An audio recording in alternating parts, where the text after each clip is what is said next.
Welcome everyone to Vested Interest. Well, guys, today I actually wanted to just do a quick video in response to a video I just watched. Actually, I'm a lot like you guys. I watch YouTube videos also.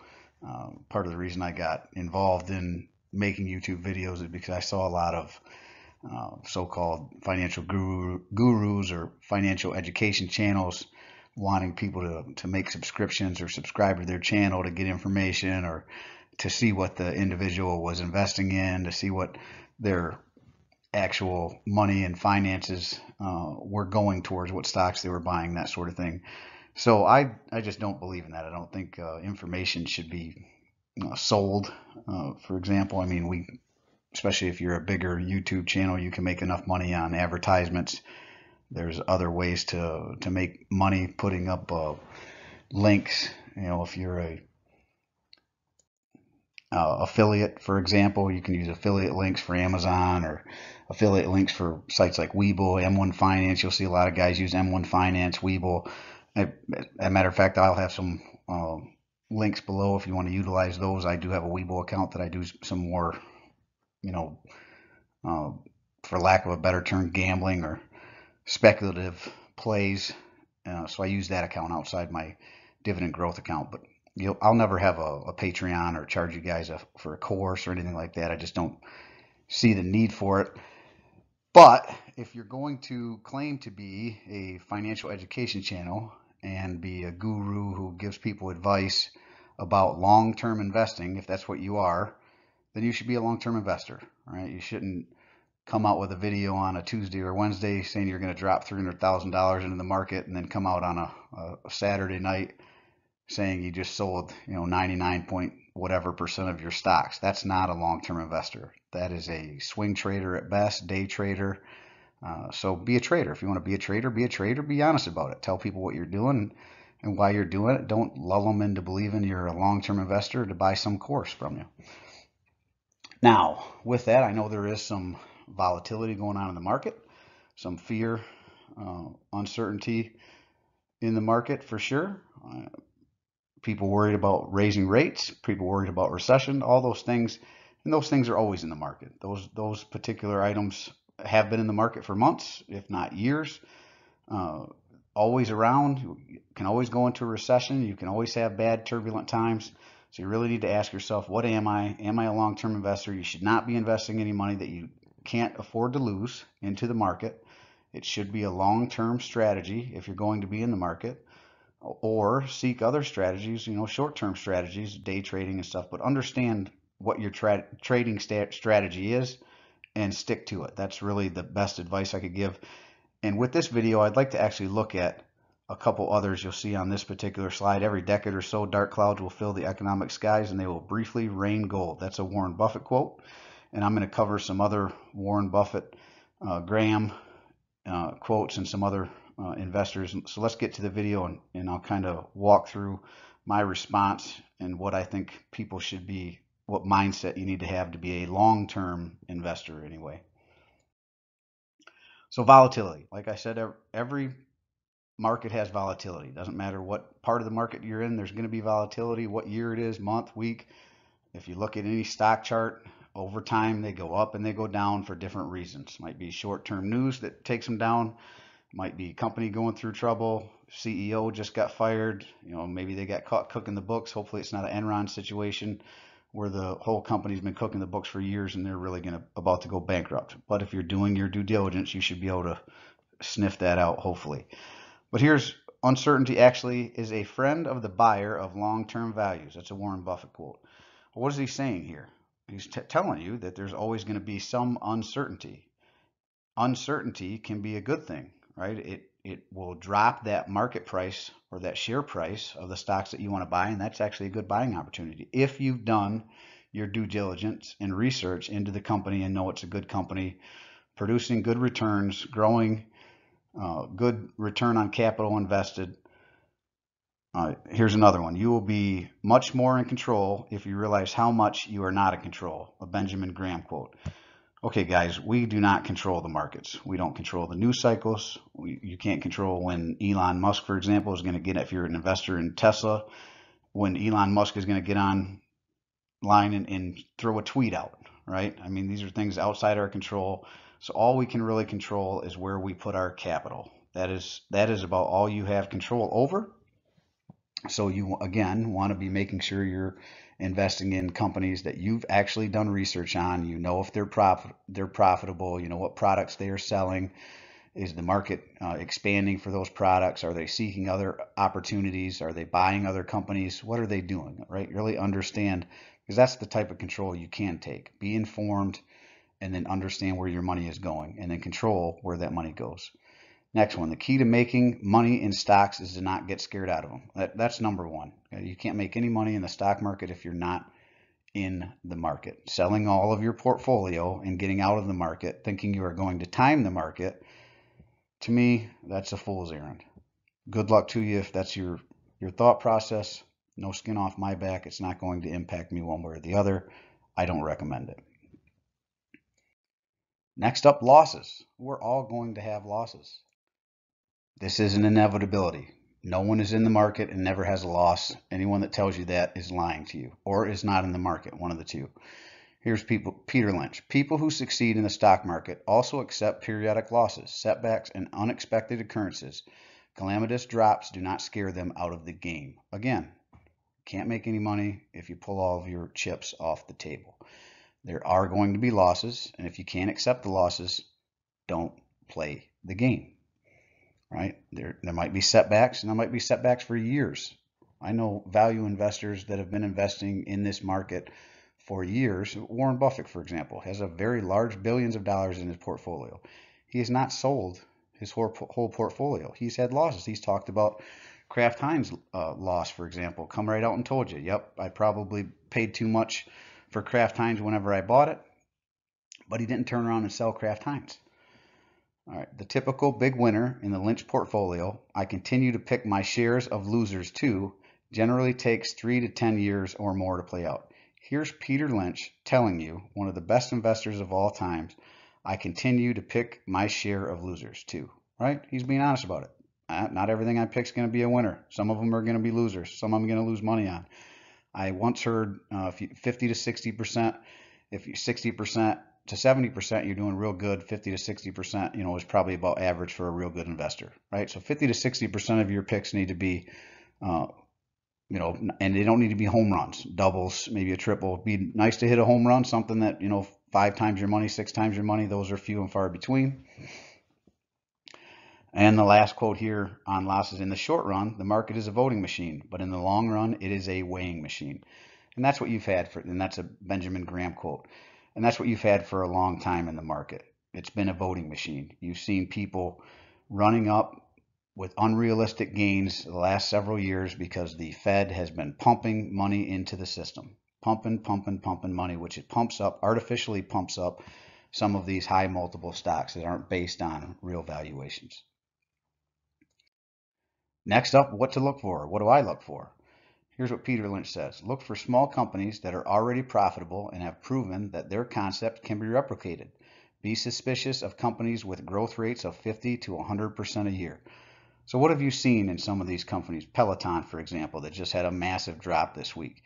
Up, 3, 4, 5 times what it should be in a year because people were at stay-at-homes. Well, you had a saturated market. I mean, who thinks that every American in the United States is riding bikes for workouts? That's a niche market. It's a very small market, and because of the pandemic, you had a lot of people who wouldn't have otherwise bought a Peloton buy a Peloton. Well, now the market's oversaturated, so now they can't produce, or the demand is not there, so they shut down production. Well, that's what happens whenever you have companies with growth rates of 50 to 100% a year. So be careful of that and look for companies that are already profitable. Cash flow matters, debt matters.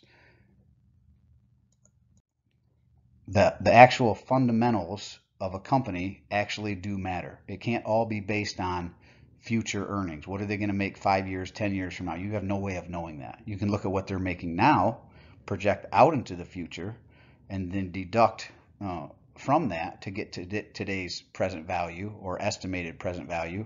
But even that is just a educated guess. And then you probably want what Buffett refers to as a safety net on top of that. Now, next up, the stock investor is neither right or wrong because other agreed or disagreed with him. He is right because his facts and analysis are right. So right there, that's what we're talking about, what we're looking for. We're looking at the company, looking at cash flow, looking at profit, looking at debt, looking at the balance sheet, and then based on the actual facts, the analysis of the facts, what are the current, I mean, if a product is selling, but the company isn't making any profit because they're in massive debt, it may take years for them to be profitable as they pay down that debt or increase their market share. Well, you can't be paying high multiples, 30, 20, 30, 40 PEs on priced earnings on companies that are not producing profit and may not produce profit in 10, 15 years. Now, you might be able to pay what you're paying for those stocks now in 5 years. You know, if it's $110 now, that might be worth what it's worth in 5, 10 years. Go back and look at Microsoft in '99 at the peak, and then see how over the next 16 years it basically ran sideways. Well, Microsoft's a great company, producing great profits right now, and if you jumped in, you know, in 2017, you've had a massive run up. But if you jumped in 1999 at the height, you were stagnant or even in the red for 17 years. So current metrics matter. Look at the analysis, the actual facts of the company today, not future facts, because you don't know if those are facts or not. Last, what to look for, whether we're talking about stocks or stocks, I like buying quality merchandise when it's marked down. Warren Buffett. I agree with him. He's a value investor. He's looking for great companies, good to great companies at cheap valuations, cheap prices, below market value. And we spoke about volatility a minute ago. During times of volatility, that is actually when you can find these stocks, the quality merchandise, marked down. So keep an eye out for that. Do your due diligence. Find those 20, 30, 40 good companies, 10 companies, however many you want to have in your portfolio, good growing companies with actual profits, products that are selling, profitable, low debt, high return on capital, and then be patient. Wait for those downturns, wait for the value to be there, and then pounce. Next. What not to do. While enthusiasm may be necessary for great accomplishments elsewhere, on Wall Street, it almost invariably leads to disaster. Another Benjamin Graham quote. Okay, what is Benjamin Graham saying here? This is like the AMC's hype stocks, you know, the meme coins now, the crypto, the new next best things, you know, all the it's going to be the future, bro. You know, the internet is the future, bro. It's here now. It was here in the 90s, when everyone was trying to make millions on the .com, and it's still the future. But a lot of those .com companies went broke, but everyone was jumping into them because they were real enthusiastic. Because it's you know, the Kathy Woods innovation. Innovation is going to change everything. Innovation has been here since businesses started. Every business is looking to innovate. It's not something new. It's not something that companies just realized here in the last couple of years. Oh, we need to innovate to stay ahead. No, it's always been there. So don't just rush into the enthusiasm because everyone else is. Actually look at, like we talked about a minute ago, the fundamentals of the company. What not to do. When you sell in desperation, you always sell cheap. Don't freak out. I know volatility in the market looks a little scary right now. Well, if you sell in desperation, like a lot of the stocks that people were real enthusiastic about here a week or 2, 3, even a month ago, are now down 20, 30%, right? So if you sell now, you're going to sell at a loss. And if you're selling now, it's most likely out of desperation. I don't look to jump over 7-foot bars. I look around for 1-foot bars that I can step over. Warren Buffett. What is he saying here? He's telling you that we talked about it's nice to hit a home run, but you can make just as much if you consistently hit singles and doubles, right? I don't have to go look for a 7-foot bar to jump over. I don't have to look for the next thing that's going to 7 times my money, 5 times my money. Oh, jump in. We're all going to make 10 times our money this year. I don't have to look for that. That's a good way to lose a lot of money. I'll go look for that 1-foot bar that's going to consistently grow over time, and I'm going to step over that one. And I'm going to step over, 10, 15, 20 times over the next 10, 15, 20 years. And last one, far more money has been lost by investors preparing for corrections or trying to anticipate corrections than has been lost in corrections themselves. This is a timely one. This speaks to our the introduction of the video. Okay, if you are looking to time the market, thinking that okay, a correction is coming, I'll sell all my stocks right now. I'll sell my whole portfolio, and then I'll buy back in after the correction. Well, good luck. This is one of the best investors of all time, Peter Lynch, telling you that's a bad idea. More money has been lost doing that than has been lost in the actual correction. Now here, why do I pick dividend growth stocks? Why dividend growth stocks? Wall Street makes its money on activity. You make your money on inactivity. Warren Buffett. I love that quote. So I'll do my research, I'll find my company, and then I'm going to buy it. And then I do dollar cost average into it every couple of weeks. But the inactivity is I don't have to sell it. I get the dividend return on my stocks by holding it, by not selling it. I get rewarded for holding stocks, not just on the stock appreciation, but by the dividends that I get. Next one, our favorite holding period is forever. Warren Buffett. Exactly. I'm not the smartest guy in the world. It takes me a long time to research and investigate the companies that I want to buy into. So when I buy them, I want to hold them forever because it takes me a long time to do that upfront research. Now, every now and again, I'm going to have to go in and check and see how the company's doing and make sure that their profits are continuing to grow and make sure that they're not getting themselves into debt. Obviously, you're still going to have work to do, but I want to continue to hold and actually add to my positions over time, especially times like now when things start to get a little choppy, things start to go, we start to get a little froth or we start to see things drop. That's whenever I want to add to those positions, those forever positions.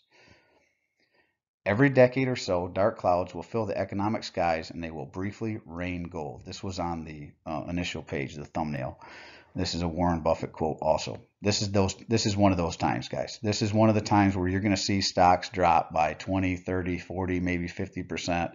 Maybe some of the Microsofts, the Apples, the FANG stocks, the Facebooks, if that's what you're into, depending on what you're looking to buy, that have been running on PEs of 30, 40, 50, they're going to drop, right? Because those were unrealistic, not based on the metrics. I get it, fast growing companies, they'll catch up to it, but the numbers just don't make sense if you actually look at them compared to today's price to today's cash flows. A stock is not just a ticker symbol or an electronic blip. It is an ownership interest in an actual business with an underlying value that does not depend on its share price. Benjamin Graham. Nothing truer could be said. You are buying, unless you're buying crypto, you are buying shares in an actual company. So you should treat it as an actual company. Is it a company that I want to own? Is it a company that produces products that are selling? Is it a company that I understand, right? These are all, don't just look at, oh, it's got a cheap valuation. Well, it may have a cheap stock price because the valuation isn't right, because the company is in trouble. Or it may have a really high stock price because we talked about it earlier. There's a lot of enthusiasm and people are buying the stock and artificially raising the price.